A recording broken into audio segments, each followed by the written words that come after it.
things that you need to do this week. Luckily, you already did all of the Chapter 16 Part 1 homework like I told you to last week, so you're done with that. But if you had a few other questions that you needed to finish up, don't forget it to do today. So if there's a few that you're stuck on or whatever, come to office hours after class. I have them right after this, so you can follow me up if you don't know where we're going. Otherwise, it's Roland Hall 214. So then tomorrow, there's that like real short assignment. Technically, they're kind of supposed to be due before I start covering the material, but I went a little quicker than I thought I was going to. So do that if you want. You obviously don't have to. It's extra credit, so just do it if you want. It does actually really help you out with class material if you kind of read it over before. This isn't so much, hey, you're gonna do it and understand it. It's more like you're gonna do it, you're gonna see it, you're going to replicate it while maybe not understanding it, and then in class you'll be like, oh yeah, that's why I did what I did. And it'll make a little bit more sense. So then Thursday is the actual rest of Chapter 16. So, you know, we finished Chapter 16 last class, so theoretically you could have had all of that done too. A brief note on the homework assignments. So mastering tells me about how long they're supposed to take you. They're somewhere right around 2.5 hours. If it's taking you like 5 hours to do these, you should come and get some help from either me or Paul or the tutors or Allison. Just whoever you need help from and whoever you can. I do have everybody up on the schedule now except for Lark because of their, you know, you have to be enrolled in their class to go. But I have me, Allison, Paul up there, so our names with TAs and where their office hours are. And then I have all the tutors too. They're all in Roland Hall 517, right guys? 517. So all of the tutors are there that you can go to, drop in whenever you want. So notes about next week, just because it's an exam next week. So your first exam is Tuesday. You have the whole time. So those of you who had me for 1A, I know I did 3 midterms. We're only going to do 2 this time because you get an hour and a half to do them. So you have enough time. The reason I really do 3 with 1A is, 1, you guys are all brand new and there's a lot of anxiety still. So it's to lessen that. And 2, you just don't have enough time. So this way we have plenty of time. Just make sure you come in on time so that we can pass everything out and get everything seated. I do all of your seating charts through your grade book, which I know seems a little weird, but it's actually the only 100% legal way to give you guys seating assignments because I'm not technically supposed to really post your names. So that it's how I do it to just stay completely 100% within legal issues. So that won't be done until Monday though. I post that up Monday night. So don't look for that before Monday, but then make sure you have it. Make sure you're sitting in the right seat. Do you know why we care about the sitting in the right seat thing? What's the big deal there? It's a cheating issue. So I want to stress that it's actually a pretty big deal. A lot of people think, oh, well, whatever, I came in late, I'm just gonna sit anywhere. Please, please, please, please, please, please, please don't do that. If you do that, what happens is I have to write a letter in your file and I have to fail you. And none of us want that, okay? It's miserable to do it just because somebody didn't realize it's a big deal. It's a bigger deal than you think because of the academic dishonesty issues. So just make sure you do that. Okay. Pencils, scientific calculators, what does that mean about graphing calculators? Are those allowed? No, I know it's annoying. I wish I could let you use them. People ruin it for us, so unfortunately we have to use scientific calculators. And make sure you bring your ID cards. You don't need anything else. You don't need a blue book, you don't need multiple choice things, you don't need anything. I will give you everything. So I actually give you 2 sets of things. I give you a question booklet that you get to take home with you, so you have it. I've taken far too many exams in my life where I walked out the door and then argued with somebody about what the question was instead of what the answer was, right? I don't want you guys to bother with that. That way you walk out with the question sheet in your hand, you can look at what you want, don't look at it if you don't want, whatever you want. And then you'll have a little answer sheet that I will give you. It's set up for the exam that you put all your work on, that you turn in, that we grade. And so it's nice and organized and pretty and all that, and you can do your scratch work someplace else. So I give you everything you need except ID cards, pencils, and calculators. That includes an equation sheet with any equation you would need. I'll post that up pretty soon here too. I'm just fixing it up a little bit for you guys. Okay, questions on any of that before we get started? No? Okay. One other thing. So this I moved back. I moved it so that it's due after the exam. For the record, we're going to be through all of that probably by today. So that's another one of those homework assignments. You should start soon. You should definitely have it mostly done before the exam. I just don't want you, there's this tendency with some people who we might define as perfectionists to spend a little bit too much time on one problem to make sure they get the exact right answer at every tiny little point. There's some arguable, bad strategy there, but if that's you, what I don't want you to do is do that the night before the exam. The night before the exam, I want you to focus on big picture things, what you really need, all of that. And so that's why I moved that out, okay? So do it ahead of time because it'll help you out with the exam, but just that way you don't have to be stressed about two things at once on Monday. Okay, no other questions popped up. Let's keep going then. So we talked about acids and bases last time. We talked about how to define them. We talked about the different definitions. And we talked about the big one that we're going to use, which is talking about acids as hydrogen donors and bases as proton acceptors. We need to just talk about this definition as well, because this is how we're going to talk about a lot of the chemical reactions that we're going to do. So we're going to define what a conjugate acid and base is.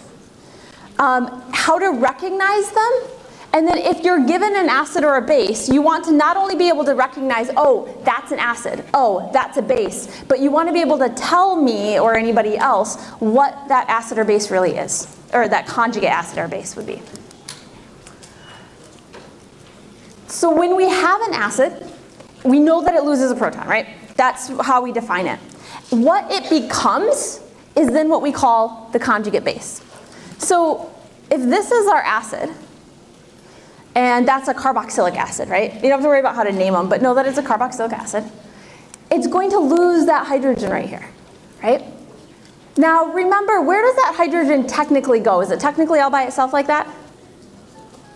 What does it get added to? It gets added to a water. We're allowed to write it like this. That's okay, it's not wrong. It's just technically we want to always remember it's added to a water.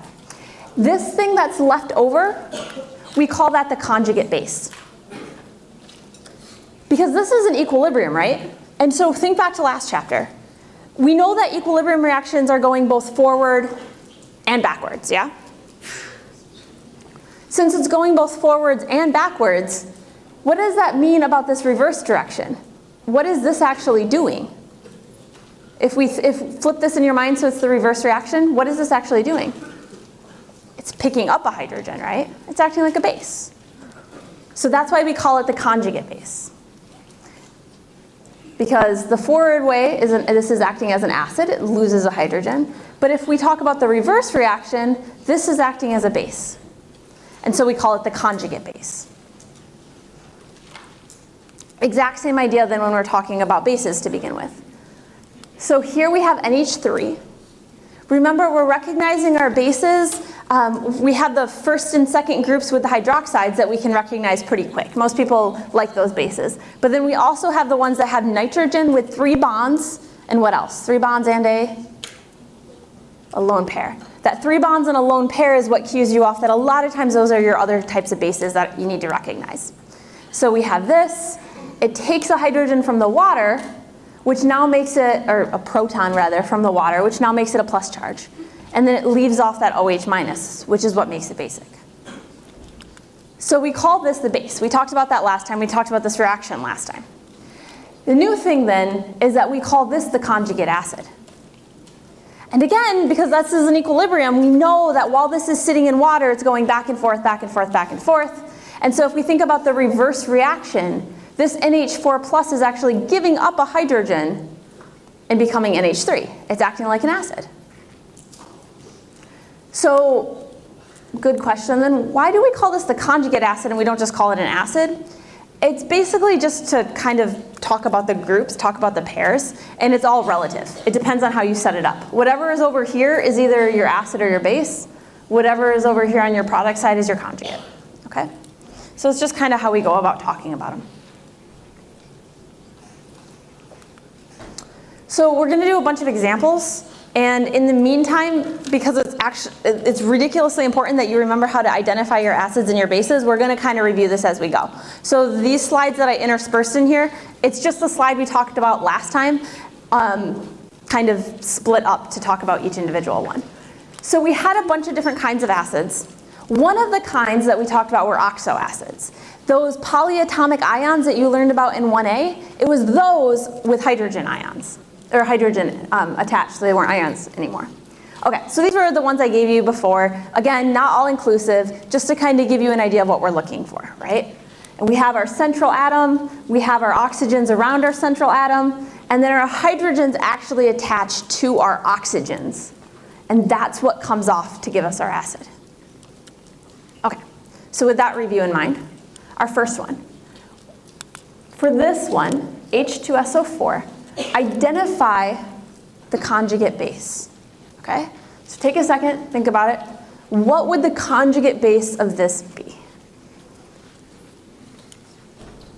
This one actually, I didn't think about it, but I started out with a little bit of a tricky one, honestly. Only take off one hydrogen to get the conjugate base, okay? So when we go to do this, this is our acid. This is our conjugate base.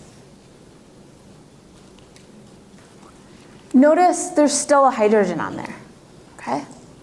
What would be the conjugate base of HSO4 minus? SO4 2 minus, yeah. So this actually does have another conjugate base, which we'll go into later. Okay. Next one.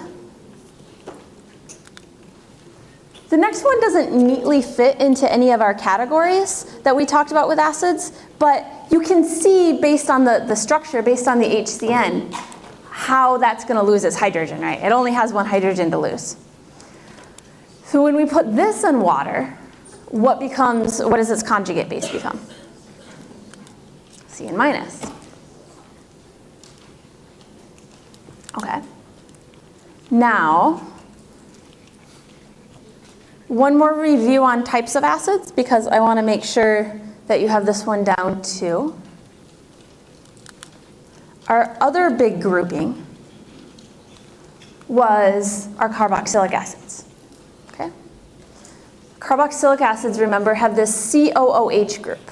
Really important, especially in medical biology, pharmacology, pharmacy, any of those types of things. Very, very important. So you want to be able to recognize this. R just means other things, generally C's and H's, okay? This is generally an organic chemistry type situation. You don't need to know how to name these. You do need to know how to name your hydrohalic acids and your oxo acids. These you don't need to know how to name. Okay. Which hydrogen comes off this? The only one that's there, right? And that's why it's nice to have this picture in your head, because you can remember that, oh, these are other things, and in organic chemistry, you're going to do a lot of things with that R group. There's going to be lots of different things happening, but right now, all we are going to care about is this. We have this one. So it looks a little scary at first, that's why I put that other slide in there, but what can we just call this whole ring? Just call it R, right? So now we don't really have to pay any attention to this whole ring at all. We have to put it there, we have to know it's there, but we can just treat it like a puzzle piece that gets moved in. So which hydrogen comes off? Carboxylic acid one, right? So that hydrogen comes off. You're left with this. And that's your conjugate base. So to write that, you do the exact same thing we did for some of the other ones. You just take this hydrogen off, because that's the COOH, that's the carboxylic acid hydrogen. And you write it like that with the minus, okay? So you can see it both drawn out and written. Don't let the fact that there's a bunch of other hydrogens here bother you, right? This is a line structure, so there's a hydrogen on each of these. Think back way to 1A when you did line structures. But we're not worried about those. Those aren't really doing anything here. You get to worry about those next year.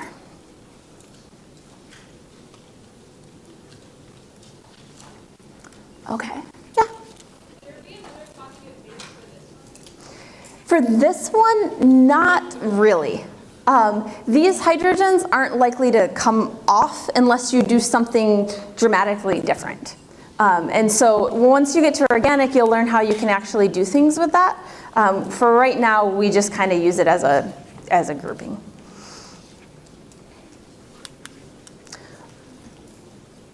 Okay, quick reminder on your bases before we move on. We talked about this a second ago, but it's kind of important and people kind of forget it sometimes. You're recognizing your bases because they have 3 bonds on a nitrogen, and that comes a few different ways, right? We could have 3 things, for such as a hydrogen. They don't all have to be the same, right? We could have a hydrogen in what we call methyl groups. Again, you don't need to know that organic nomenclature. It's just nice to throw it out once in a while. It can also come with a double bond and a single bond. That's okay too. But that lone pair there is important. 3 bonds in a lone pair. And then you can use that to recognize what your bases are. So we'll start with our simplest one. We have our base, it's NH3. We recognize that it's our base because it's a nitrogen with a lone pair, 3 bonds. We have our water so that it has a place to steal a hydrogen from. So now we need to find our conjugate acid. So we take a hydrogen from the water, move it over, and we get NH4 plus and OH minus. And now we call this our conjugate acid.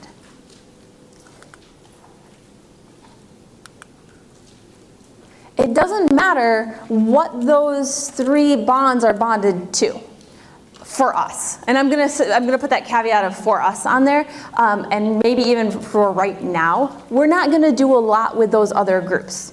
What we'll be able to do is once we look at some things called Kas, which are your equilibrium constants for acids, we'll be able to see that they change.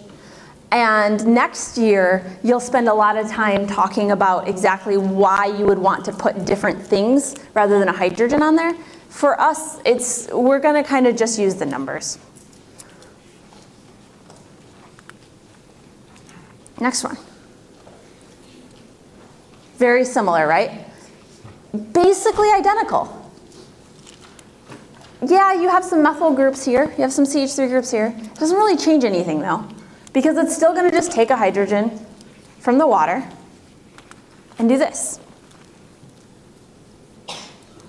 And now, so just to clarify real quick, we took one of these hydrogens and we put it right here where that lone pair was, right? We could also talk about it, I'm going to just use slightly different wording to say the same thing. With this lone pair took the hydrogen, or the proton rather, which means that's our conjugate acid. So you see the pattern? You just take a hydrogen from the water, add it to where the lone pair was, and now you have your conjugate acid.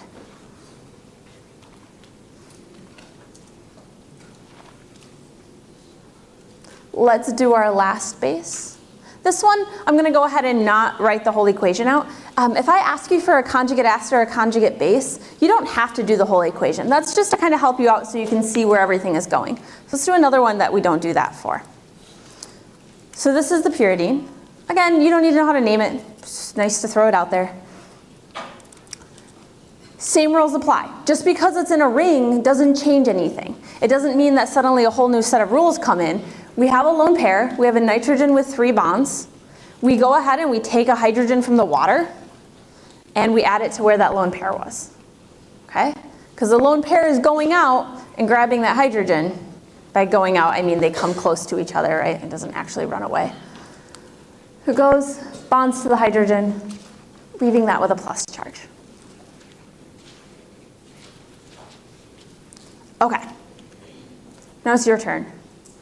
So I'm going to have you guys take a second, think about it. You can talk to your neighbor. Don't shout it out, just so that everyone gets a chance so we're seeing how we're doing. All right. So write the formula for the conjugate base of formic acid. And you don't know what formic acid is, so you'd probably like to know that. So here's your structure of formic acid. Okay? Take a second, see which one you think it is.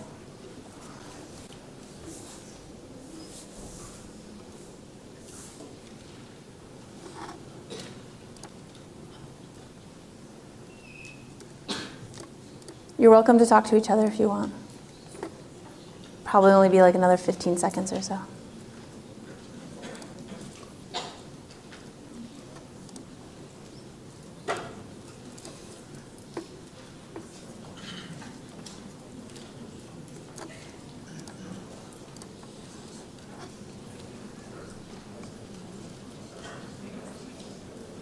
Okay.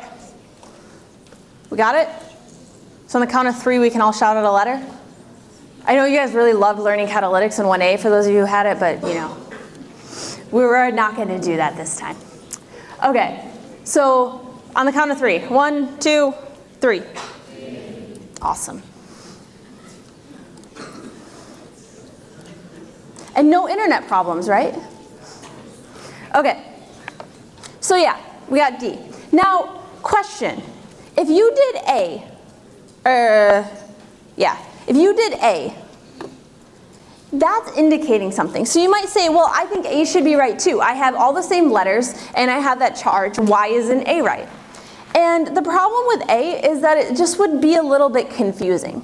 If you walked up to like a grad student in chemistry and you said, hey, look, here's this formula, they're going to be a little bit like, wait, I think maybe they mean this, but depending on what kind of grad student, they might make up some crazy situation that would allow it. I don't know. But when it comes down to it, it's not super understandable, okay? We like writing these in a way that's understandable. This follows that you should have this structure because it's HCOO and then no H, right? That minus charge. And so it's just a little bit more understandable, and so you really need to do it that way, okay? So that's why we do that and why it matters the ordering here. I know sometimes, especially in 1A, we have these big long formulas and we say just don't worry about the ordering. But with these carboxylic acids, it does matter. You should always take away that last hydrogen. Even if you're not drawing the structure, you should write it like this, okay? Okay. So quick review of everything that we've done. So we found our conjugate acids and bases, right? If you have an acid, you're going to find its conjugate base. And you're just going to do that by taking away a hydrogen. If you have a base, and I ask you for its conjugate acid, you're going to do that by adding a hydrogen. Okay?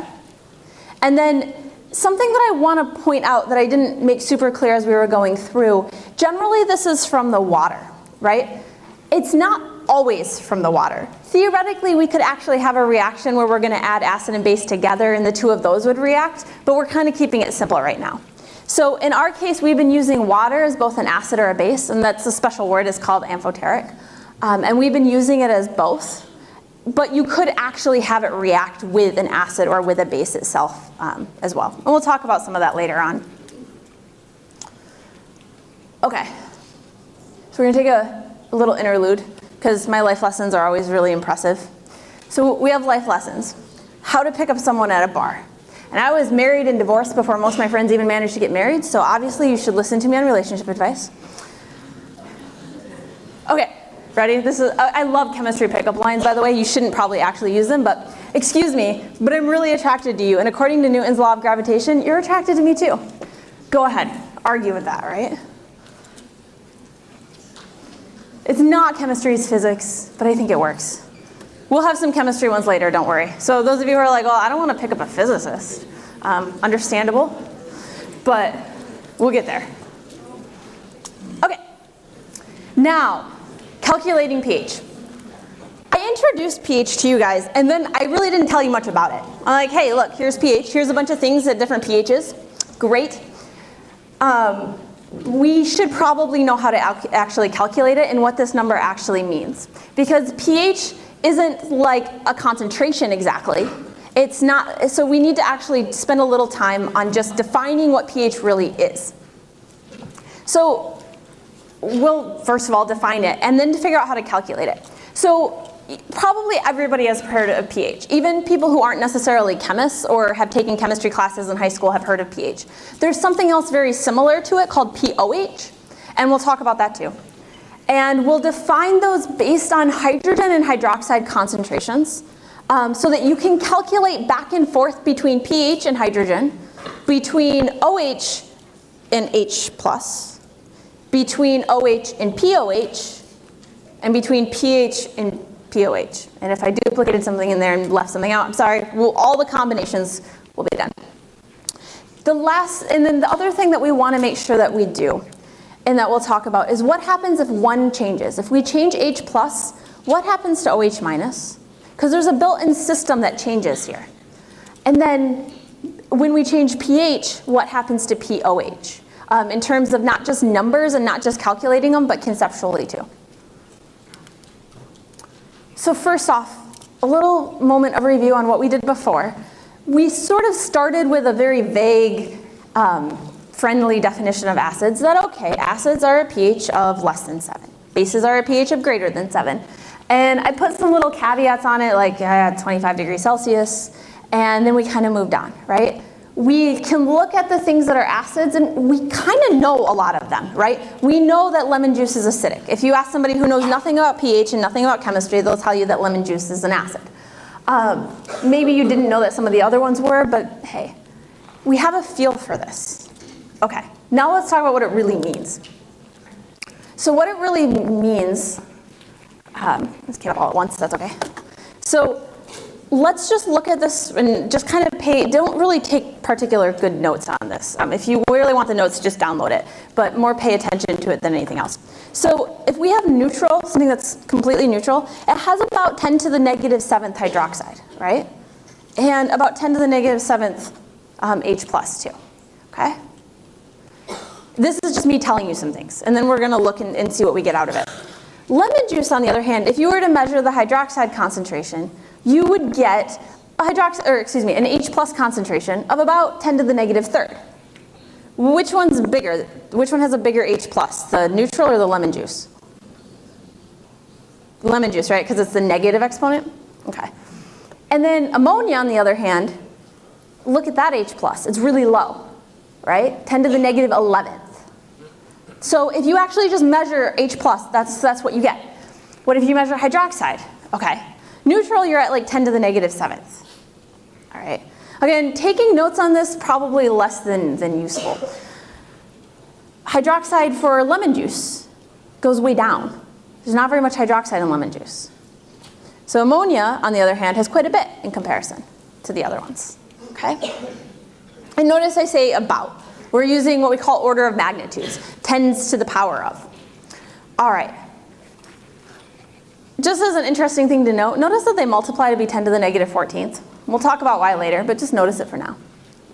These numbers kind of suck to talk about, right? These are not pleasant numbers to roll off the tip of your tongue.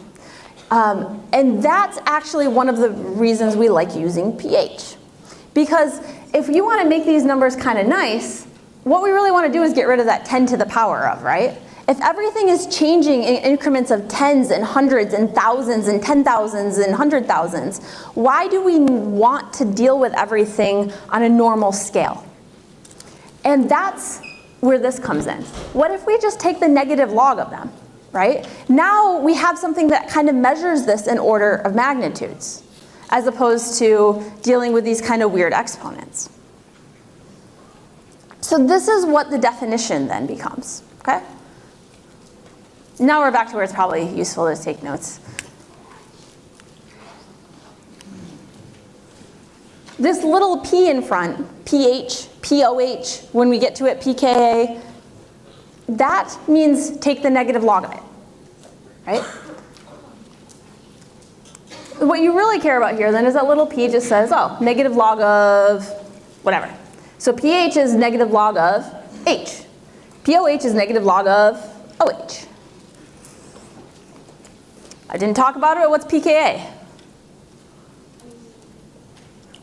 Going with the pattern, negative log, so it's pKa is negative log of the Ka.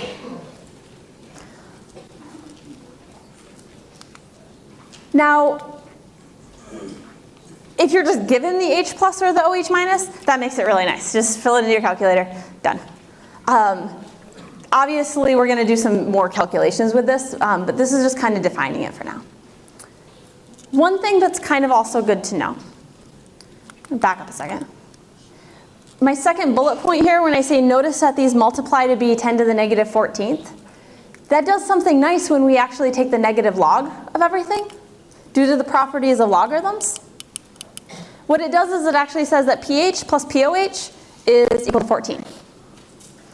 And I'm caveating all of this with the fact that this is at 25 degrees Celsius, which unless stated otherwise, we can assume. Because it does change if you change temperature. And we'll talk about that later. Okay. let's take a second and just talk about log scales in general. So while this does still stick around with this particular thing, pH and POH, it's worth talking about logarithm scales. Where's the one other place, especially living in California, that you're used to a log scale existing? Maybe if you live in Japan too. Lots of earthquakes, right? I heard someone say lots of earthquakes. So what else is a log scale? The Richter scale is a log scale too. It's why when they talk about earthquakes, if you have an earthquake Richter difference of 1, it's not that it's just a little bit worse, it's 10 times worse. It's the same sort of thing here. So here I have just kind of a scale. Again, this is in your notes if you want it. I don't suggest writing the whole thing. So if we have 1 times 10 to the negative 14th and we take the negative log of it, well, that's nice. It just comes down to be 14, right? As long as we have 1 times 10 to the whatever, our exponent just comes down, which is convenient for just getting a feel for this, just looking at it. Not so much, hey, don't go type all these into a calculator. We have 14, 13, 12. So we notice, let's go to here. Let's go all the way down to 1. From here to here, what did we multiply it by? What is the difference between these two? Is it just like a difference of 1? Is it a difference of 2? It's a difference of 10, right? Hearing people whisper. It's a difference of 10. And then here and here, again, it's 10, 10, 10. Each time that we do this, we're dividing by 10, right? That's a big difference. And that's the big thing you want to notice when you're talking about these logarithmic scales. That something that is a pH 4 has 10 times greater H plus than a pH of 5. The fact that it's the negative log is also why you end up with a higher H plus equaling a lower log, or lower pH, right? The higher the H plus concentration, the lower the pH. And that's why you get that sort of inverse, where high H plus equals acidic, which is low pH. All right. Again, just 2 completely random examples. If we take a pH 3, something like soda, we take a pH 6, something like saliva, the difference between here and here isn't 3, it's what? 1,000, right? 3 and negative 3 and negative 6. So keep that in mind when we're doing these. Logarithmic scales are really, really useful for a lot of different things. The 2 big ones we've kind of done, but okay. So another one of these, we'll take a second, think for about 25, 30 seconds. You can talk to your neighbor if you want, and then we'll kind of shout it out together. So I haven't really talked about weak acid or strong acid. Doesn't matter in this case. I've set it up so it doesn't matter. So a weak acid, so we know what a weak acid is, or we know what an acid is at least, is added to water. What is the H plus concentration? And these are your options, so it's multiple choice. So take a second, think about it. I'll give you like 20 seconds.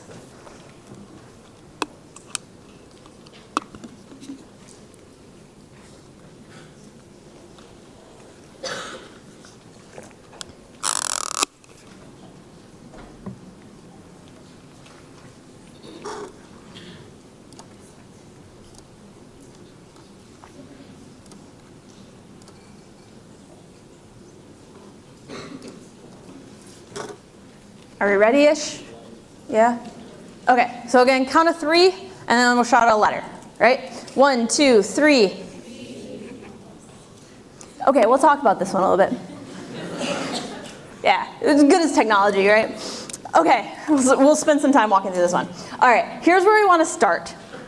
We want to start with water. Why do we want to start with water? Well, that one's neutral. So we're talking pure water, not tap water. So we're going to start with pure water. That's kind of a good starting point. And we know that one because it's neutral. And what's the pH of neutral? 7. So we start with our pH of 7, and we work from there. Okay. If we have an acid, is it donating hydrogens or is it accepting hydrogens? It's donating them. So it's giving them up. It's saying, okay, you take it. All right.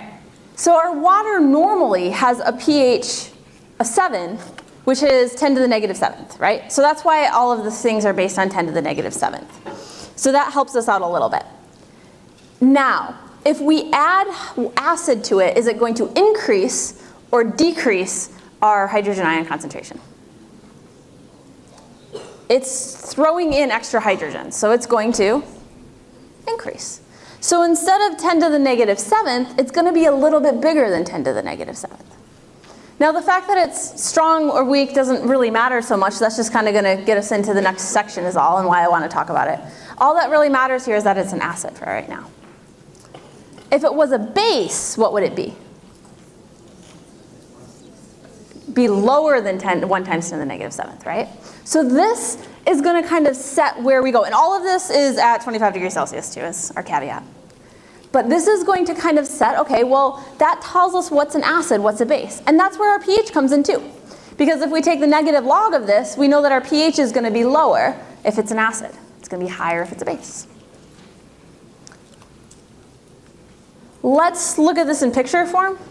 So especially with the negative exponents and then taking the negative log, graphs are nice.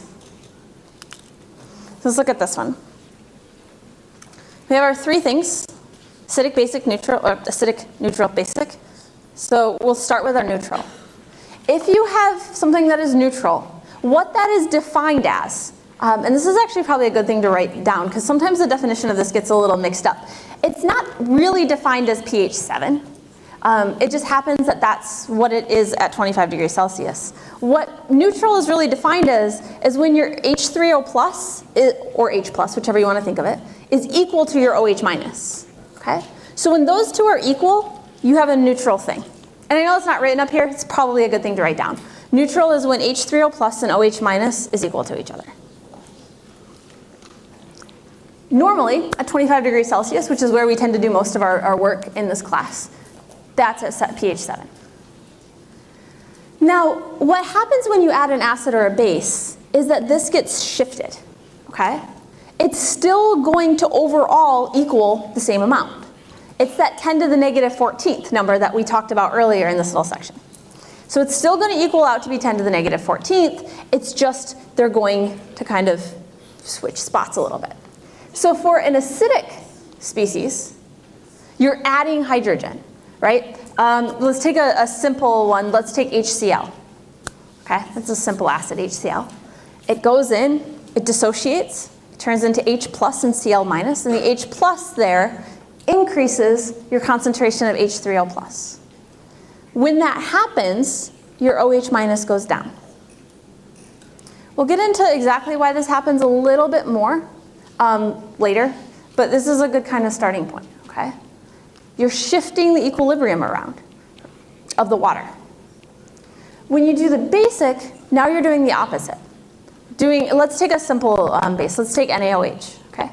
So NaOH, it goes in, you're adding all of that OH minus from the NaOH, and now you're increasing your OH minus concentration. When that happens, you shift the water's equilibrium, and your H3O plus goes down. When we did equilibrium problems last chapter, I told you that all the equilibrium problems from now on are basically the same. I caveated it a little bit. That's because when we're talking about acids and bases, we always have 2 equilibriums happening. We have the acid or base that we're talking about, and we also have water, okay? And this is what happens to the water. If you add H3O plus, your OH minus goes down. So that's an acidic solution. If you add OH minus, your H3O plus goes down. That's your basic solution.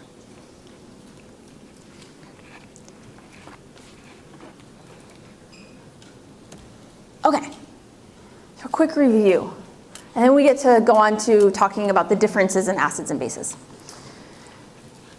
When you want to find pH or pOH, you need to take the negative log of H plus or OH minus. Everything that we did here, that was basically kind of given to you, right? If you're given H plus or OH minus, fantastic. What we're going to do in the next section is talk about how you actually get to that concentration, which will be a combination of either just normal stoichiometry or equilibrium calculations that we did last chapter. So right now we just are kind of saying, okay, once we get to H plus, we know how to get pH or pOH. we know these two relations. These are very handy and you should know them, and I'm not going to give them to you on an exam, okay? So pH plus POH is equal to 14, again at 25 degrees Celsius. And that H plus times by OH minus is 1 times 10 to the negative 14th. Those are two sets of things that you need to know. Now notice 14, 10 to the negative 14th, so that makes it pretty easy to remember. As your H plus increases, your OH minus decreases and vice versa. Right? So you increase your H plus, your OH goes down. If you decrease your H plus, your OH goes up. And these two we had before, but now we've added this to it. We've said that acids not only have a pH lower than 7, but that's because their hydrogen ion concentration is greater than 10 to the negative 7. And that comes out of this.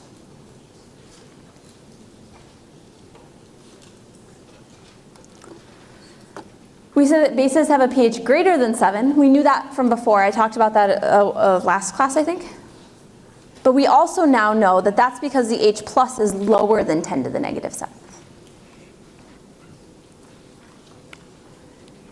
None of that is on an equation sheet. So that's all sort of things that you want to know. And that's not because I'm being mean and want you to memorize it or anything. It's actually because if you don't have this readily available to you and ready to go at a kind of sitting at the tip of your brain when you need it, you're going to have a really hard time knowing what to do in the later problems. So it's really just that you have to have this ready to go, and that not only do you know it, that's important, but you know that you know it. You see what I mean? You need to make sure that you know whenever you're given H plus that you also know pH. That whenever you're given pH, you also know H plus. That if I give you the pH, you can find all this other information, okay? That's gonna be a key to knowing how to do all the later on problems. And so that's why I want you to know it all, is mostly so that you know it. All right. Now, let's talk about weak and strong acids and bases. So far, we've just kind of been throwing all these out as, hey, we have acids, we have bases, and talking about them as just these two groups. But not all acids are created equal, and not all bases are created equal. They're different. They act differently.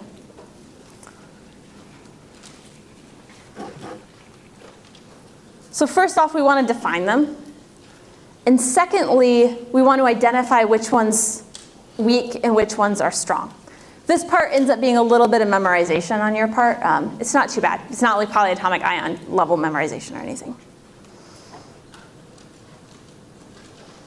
Okay, so to talk about this, let's think back to the beginning of the year. And most of you guys are freshmen, right? First years, yeah? Yeah. So all the couples coming into college, all happy and deciding that they're going to be together forever, and college is not going to do anything to hurt them. Yeah? So pick those groups of people in your head. There's two of those, okay, let's three. There are some that are still happy and whatever. They're not important here. Then we have the other two groups. We have the couple that showed up and said, wait, what am I still doing with you? See ya. Walked, never talked to each other again, done. Those are your strong acids and bases. Those are saying, okay, once we get into this big pool of all these other people, see ya, we're done. Okay? They break up forever and always gone. Then there's those other couples. And they break up, and they get back together, and they break up, and they get together with new people, and they break up with those people, and they go back to each other, and they're just, look, it's complicated in Facebook terms, right? It's complicated peoples, those are your weak acids and bases, okay? They're going around, they're kind of with each other, they're kind of not, they're with other people, they come back. It's an equilibrium, right? Those are your differences. Strong, weak. This is not to mean like, weak as a person. That's horrible. I didn't mean it that way. But just, you see the analogy, right? Okay. Now, going along with this, let's go back a little bit. These are obviously going to be different in terms of H plus concentrations, right? Because in some cases, they are forever and always letting each other out into the universe and staying single. That's a little different than a situation where sometimes they're back together. So if you're thinking about this in terms of H+ concentrations, sometimes that H+ is with water, sometimes it's not. Sometimes it's with water, sometimes it's not. And that's going to change the concentration a little bit. So I want to do something. I think it would be helpful if I have a volunteer to help me out with this. You get to wear a lab coat, if that bribes anybody. Not one of those horrible aprons either, a real lab coat. You can feel special? No? Really? No one wants to help? Yeah. Nicely done.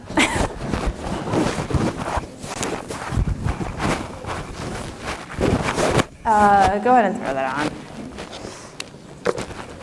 Okay. You get your pick. All right. You don't hate me, right? It's all good. Okay, because I'm going to let you hold acid for me, so it's important that you don't hate me. Otherwise, I'll forgive you. Just sit down. Let's go ahead and throw these on too. Okay.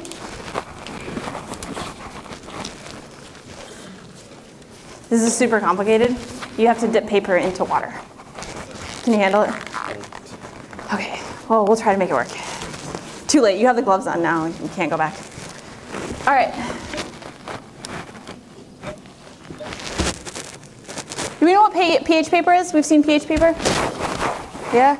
So, well, here's what pH paper is. You dip it in things and it changes color based on the pH.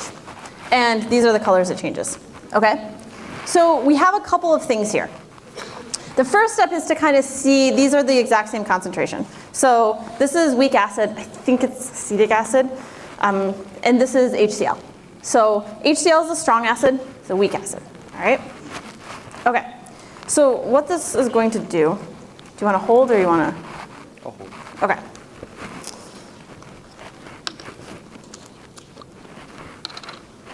Put that here, hold that here. Don't spill it on there or they may not ever forgive me. Okay, so this one,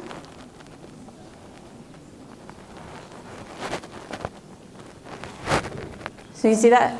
Let me turn this down a little bit. Okay, so that's bright pink, right? So about what pH is it? 1 or lower, right? The pH paper is only so good, so it's definitely 1 or lower. Yeah? All right. What do we think is going to happen if we do the weak acid? Is it going to be closer to neutral or is it going to be even more acidic? Closer to neutral.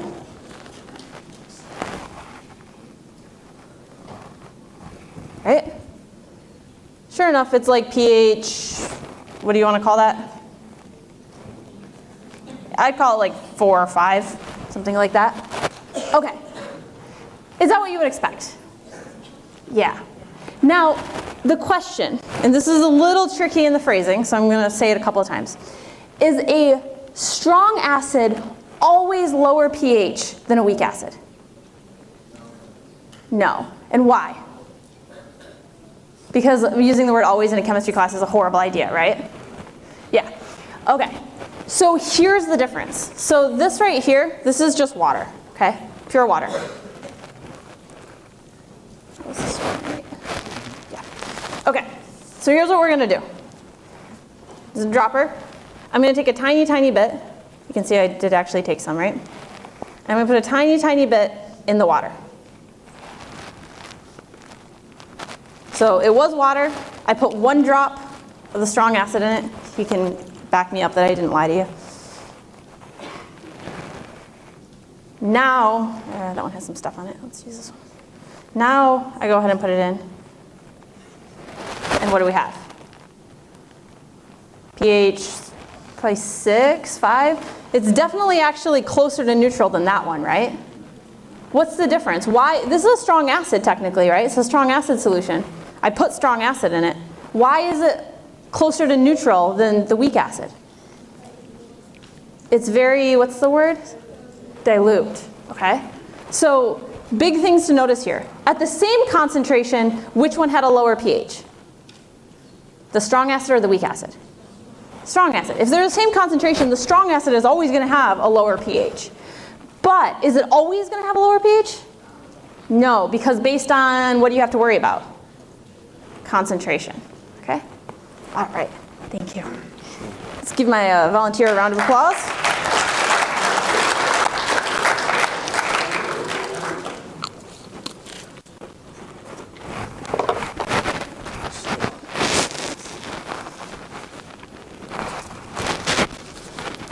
Now, I didn't quite go into this because it's a little hard to do actually with pH paper. But even within weak acids and strong acids, there's a gradient, okay? So we're going to oversimplify it a little bit for a minute and say that, hey, we have strong acids and we have weak acids and that's it. In reality, it's actually a little bit more complicated than that too.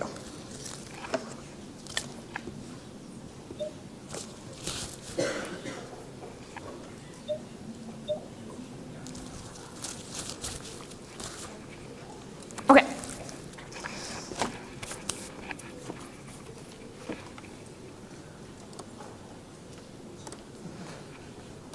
So again, the point of this is there's two important things, right?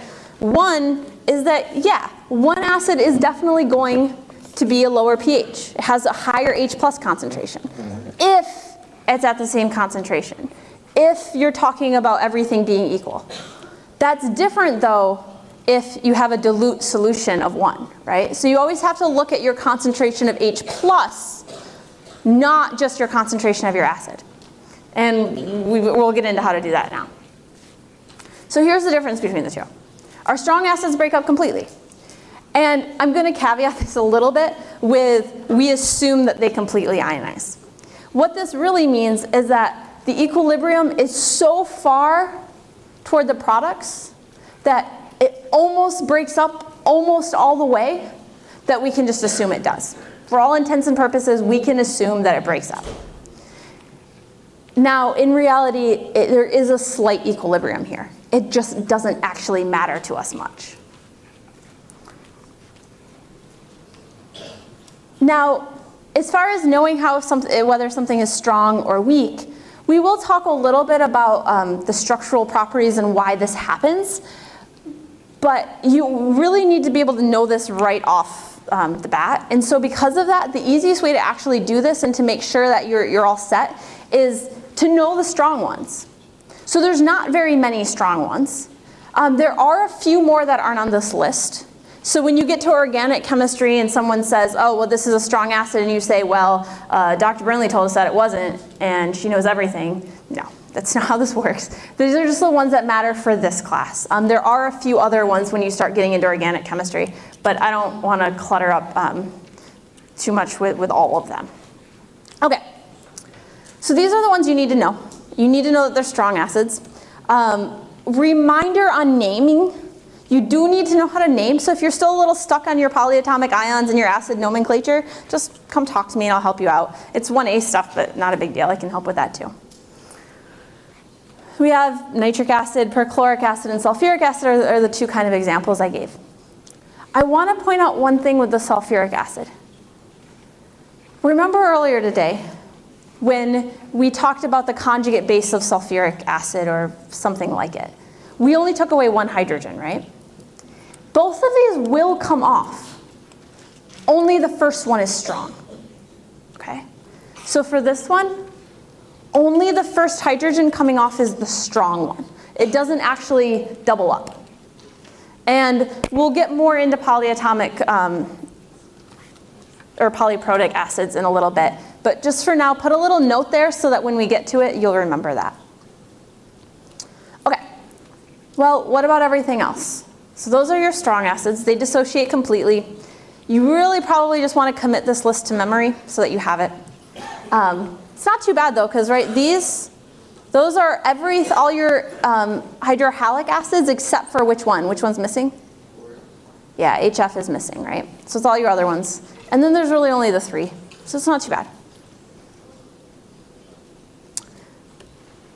Okay, so now we have everything else. So in every other case, what's happening is that it's ionizing to a very limited extent, all right? So now, instead of being almost completely to the right, it's really, really far to the left, meaning very little bits of it actually split up. Most of the time, it is actually staying together. Now, it's a dynamic equilibrium, same as last chapter, which means that it splits up, it gets back together with probably a different molecule, just because there's a lot of molecules, and it's going back and forth, back and forth, back and forth. Same as before. And for the most part, all the things we learned last time is going to be true here too when calculating these problems. There's a few small differences because it's in water, and we'll have to adjust for that when we go along. But for the most part, these you'll treat just like we did last chapter. The strong ones are even easier. Okay, so that's acids. So you have your small list of strongs that you're going to memorize, and then you know everything else that I am going to give you is weak. There's a gradient in the weak, and we'll talk about how to tell that in a minute. We need a little more information before we do that. Now we have the strong bases. These are really nice for memorization purposes. Really pretty easy. Because all your strong bases are your first and second group hydroxides. Okay? So if you remember that, you're pretty much done with your memorizing. Except, beryllium. Not beryllium, but the rest of them. So that helps us out a lot. So for a second, just ignore the box and what's going on there. So we'll know that all of these are our strong bases. Everything else is weak. Now, here are just a random smattering of examples, which I wanted to kind of, again, show you. The weak bases they're all these nitrogens with 3 bonds, right? And so I just wanted to show you some more so that you keep seeing these and familiarizing yourself with them and you get used to it. This is, I think, most of our favorite bases, right? Okay, now let's look at this box a second and what's going on there. I say that these are slightly soluble hydroxides. We don't quite know about solubility rules yet. We don't do that until next chapter. So for this chapter, and until we talk about what we'll call KSPs, whenever I give you something here, whenever I give you a calcium, strontium, or barium hydroxide, we are going to assume that it completely dissociates and that it is completely soluble, okay? I will not trick you with this one. Now, for your own information so you understand when we get there, what happens is that these don't tend to actually go into water much. So we have compounds that we call soluble, compounds that we call insoluble, right? And that's a little bit of a lie. It turns out there's actually some in between there. And these are one of those groups where a little bit dissolves. And if it dissolves into the water, it breaks up completely, right? So there's 2 things happening. 1, will something dissolve? And 2, once it dissolves, will it break up? These dissolve and they break up. These oftentimes only dissolve in little bits. But if they dissolve, they break up completely. So take-home message there is, for right now, for this chapter, assume that these are strong bases, because they break up completely, and assume that it's all going to go into solution. Next chapter, that'll change a little bit. Then you have to do some extra calculations. Okay, so I know I mentioned this before, and I'm going to mention it again. How do you know, because it comes up a million different times, how do you know which ones are strong and which ones are weak? What are you going to do? You guys tell me. How are you going to know which ones are strong? Memorize it. What are all the other ones? Weak, okay? I'm not big on memorizing, but this one you kind of have to. Now, once we get to it, we can also kind of look at the Ks and KBs, but you really want to be able to just know right away, is this strong or is it weak? Okay. So we have our strong acids. We know that strong acids and strong bases ionize completely. That's what makes them strong. There's a caveat there, almost completely or completely enough, I guess might be another way of saying it, enough that we can act like they completely dissolve, or that they completely ionize, which is nice. It makes our calculations way easier. Meanwhile, weak ones, don't. The equilibrium lies really far toward the side, the reactant side, where they're still together. And when we do problems with those, we're going to have to assume that we need to deal with the equilibrium constants, okay? That we need to make ice charts and do all the things that we did last chapter in this new system. You want to recognize whether it's strong right away because it makes your life a lot easier, and you want to treat it as such. So let's do that. Let's figure out how are we going to calculate these things using doing strong acids and strong bases.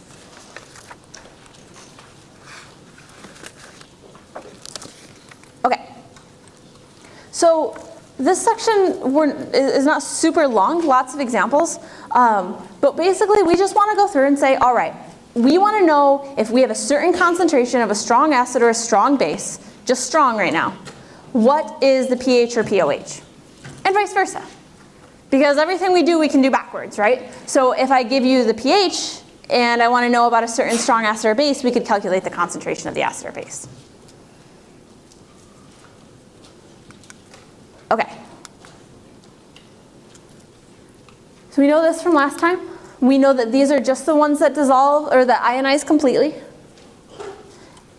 And we know that for our strong bases, any of the group 2s that I give you are going to ionize completely as well.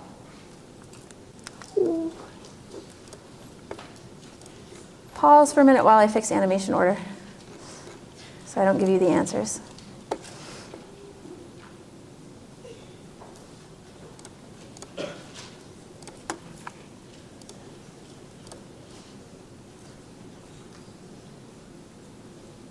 Okay.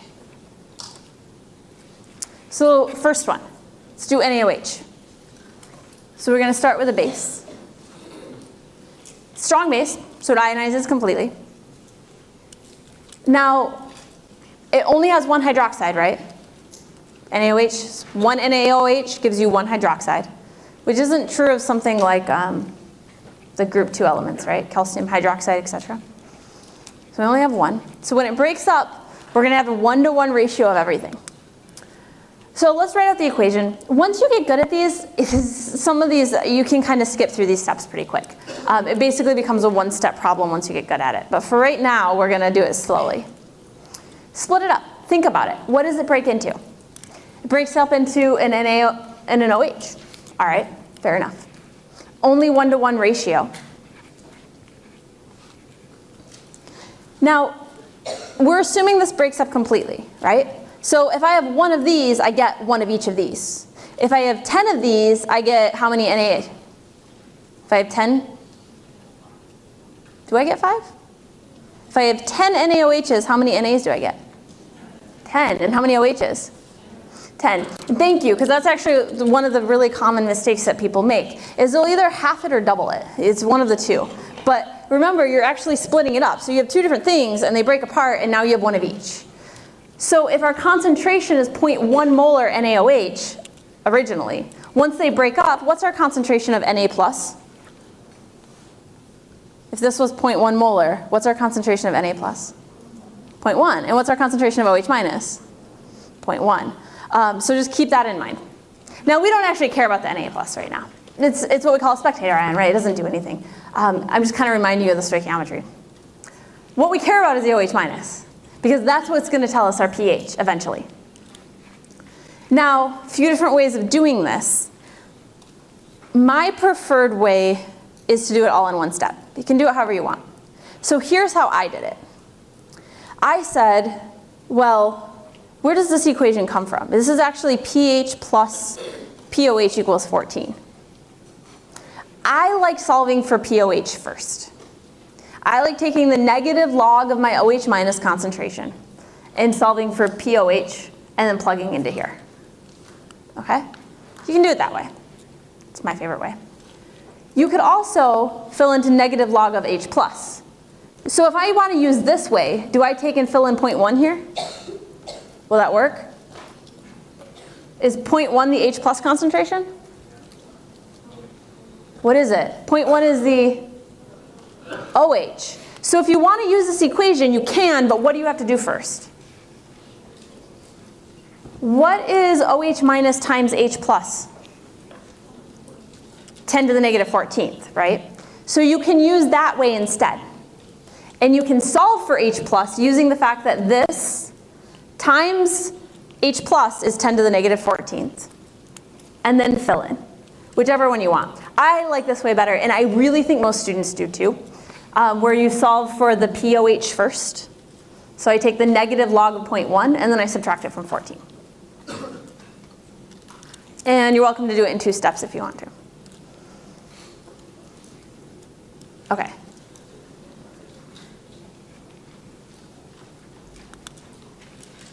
Next one. Similar sort of thing. I'm asking for both the pH and the pOH of a 0.25 molar solution of HBr. So it's a hydrohalic acid. It's one of the strong ones. The only one that isn't strong is HF. We can write out our equation. Again, these first 2 steps, after you get the hang of it, you're not going to need to do that. By most of you, by like a week or 2 from now, probably will just skip straight to step 3 and be done. And that's fine. That's good, actually. So we'll write out the equation, though, until we get the hang of it. So we have HBr goes to H plus Br minus. The main reason for doing that, and the reason why I say skip this after a little while, is because all we really want to know here is that it's a 1-to-1 ratio. Yeah? It's just my way of explaining that it's a 1-to-1 ratio. Okay. So I have the little picture, just to help you out, 1-to-1 ratio. So if we have 0.25 molar HBr to begin with, what's our H plus concentration at the end once it ionizes? It's still 0.25, right? Because it ionizes. It goes completely to the right. This is the stoichiometry that you did in chapter 5 or 8, something like that. And Chem1P, if you took it. Probably most of you didn't because you're here. Or also high school chem. Wherever you did stoichiometry the most, this is just that, not any different. Just because it's with acids and bases, it doesn't change anything. Okay, so now from here, we fill into, I like these 2 equations. Do we have H plus concentration right now? Yeah, so let's fill into that one. So we take that, we fill in. And now we can fill into this one. We can say, okay, and again, I don't give you these, so keep that in mind. But it's just pH plus pOH equals 14, so it's not too bad. So that gives you 13.4 as your pOH. A big thing that's important in this chapter is that your answers should make sense. And that's true always, but sometimes it's a little bit easier than others. Back in quantum mechanics, you don't have a super good feel for what an energy of a joule should be, right? So sometimes, or an energy of a photon should be. So maybe it's hard to notice if something goes wrong. This is nice because you added an acid. So what should your pH be? Lower than 7 or more than 7? So it's an acid, so it should be lower than 7. Is it? Yeah. Okay, so that at least gives us a little bit of a check that we're right. What that catches, the big mistake that catches, let me go back a minute. Remember when I said be careful? This is negative log of H plus. If you fill this in here, you'll be in trouble because this is OH minus and this is H plus. You'll catch that mistake because you'll get a pH that doesn't make any sense. And that's a nice little catch to have. So do that with every problem. Get in the habit of just doing a real quick, okay, I added an acid, the pH should be less than 7, it is, awesome. Okay, I added a base, the pH should be greater than 7, it is, okay, good. So that you can catch your mistakes.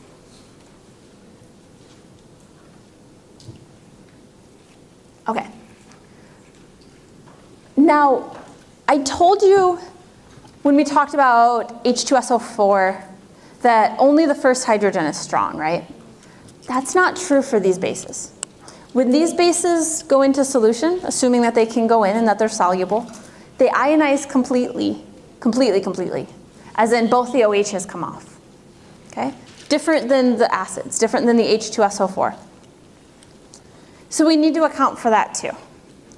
Now remember, as far as this class goes for the next month or so, if I give you one of these hydroxides, these slightly soluble hydroxides, you assume that they dissolve all the way and that they break up completely. step one, we'll write out the equation. Notice the difference here. Is it a 1-to-1 ratio anymore? No, because now how many hydroxides do you get? 2. That's where you want to be a little bit careful, right? It's not always a 1-to-1 ratio. Still, probably a week or two from now, most of you will be skipping that. So we want to look at it in a picture form. Now we only get one of the calcium ions. For right now, we haven't really cared about the spectator ions. We haven't cared about the sodium and the chlorines and the magnesiums.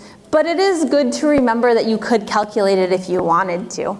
A lot of times on exams, they'll throw that question about that on there just as sort of an easy points sort of situation. So we originally had 0.001 molar. Just for fun, how much of the calcium then do we have? It all goes to 0.001. How much of the hydroxide do we have though? We double it, right? So we have 0.002. Okay.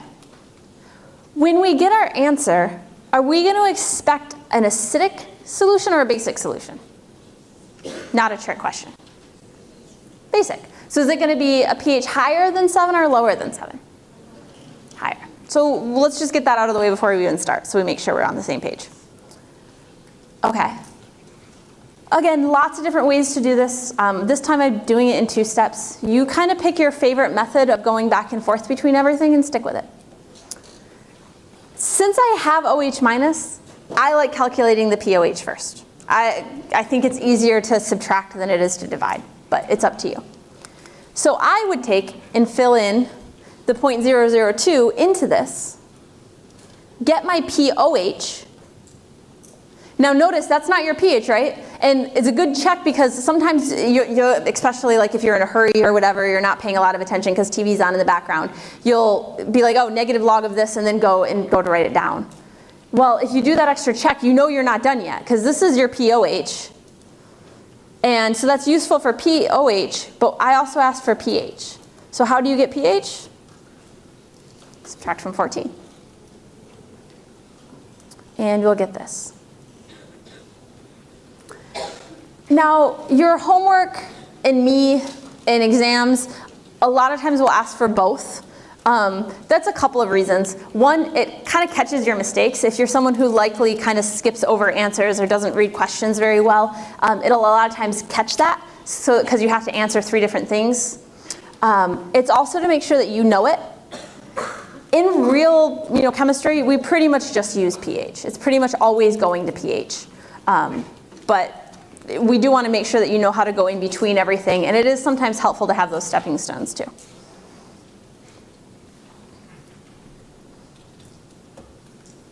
Okay. Let's do another one. See if you can beat me to this one. Okay. So I'm not going to necessarily pause for this one, but you see if you can beat me to it. What is the pH of a 0.02 molar HCl solution? This one is just like the other ones, but I think it's a good idea to show you how much work I expect from this, right? Because I showed you a bunch of steps, I showed you a bunch of work, and what I really want from you is just an answer. This isn't the sort of thing where you actually want to do a lot of work. So here's what I would actually expect from you.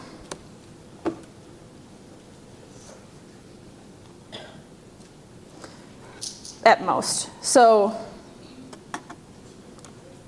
yeah, hang on a sec.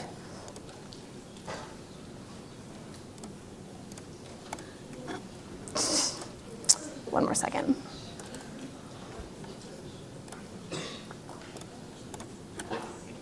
That's as much work as I expect from you, okay? I don't want you to write everything out. I don't think it's in your best interest to write everything out after you get the hang of it. Like the first 2 or 3 problems you do, write it all out. Make sure you don't make mistakes. After that, this is about the level that you want to be at, okay?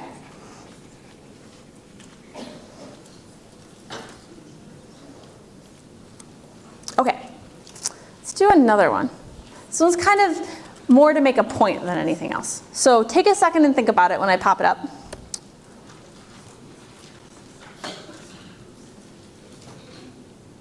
And I'm going to give you multiple choices.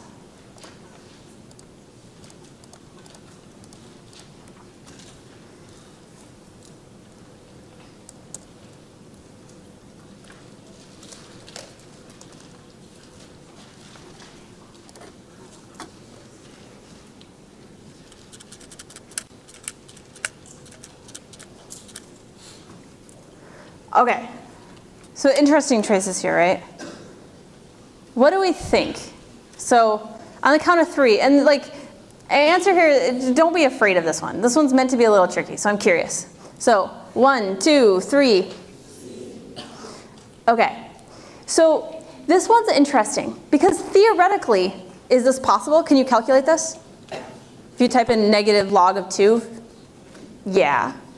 Can I theoretically make a 2 molar solution of HCl? Yeah, I can. Definitely. That's not a problem at all. HCl is super soluble. It goes in no problem. So that's not a problem either. I can definitely do everything here, and I can calculate everything here. Now, so the question is then, if you were to calculate this, theoretically, what would it be? It would technically be B, right? So now, is it actually possible? Yeah, theoretically having a pH range outside of 1 to 14 is okay. It is possible. Where it gets a little funny is it's actually really difficult to measure this. So when we go to actually measure these, have you used pH meters in lab yet? Yeah, so you know the little glass bulb on the bottom, right? And what it actually does is it sort of measures a current going through things. Those pH, definitely your pH probes, can't measure this sort of thing. Even once you get really, really good pH probes, it's really, really hard to measure it. Yet, so then you rely on calculations, right? And you can definitely do this calculation-wise. Now, there's a little added complication. And that added complication is, remember when I said that the equilibrium lies almost completely to the right, and I caveated it a lot? You have this other issue going on too, that maybe it's not actually a strong acid anymore because it's so concentrated. And so theoretically, this is perfectly fine. Don't freak out if you calculate something and your pH range is outside of the 1 to 14 range. It's not a big deal. Now, as for whether it's possible, yeah, it should be possible. We just can't necessarily measure it. Okay? So that's why we have this nice range of 0 to 14 that we measure and that most of the things that we deal with on a day-to-day basis are in, but this is actually possible. Okay? So just kind of keep that in mind when you're doing your work. Okay, we'll keep going with this section next time.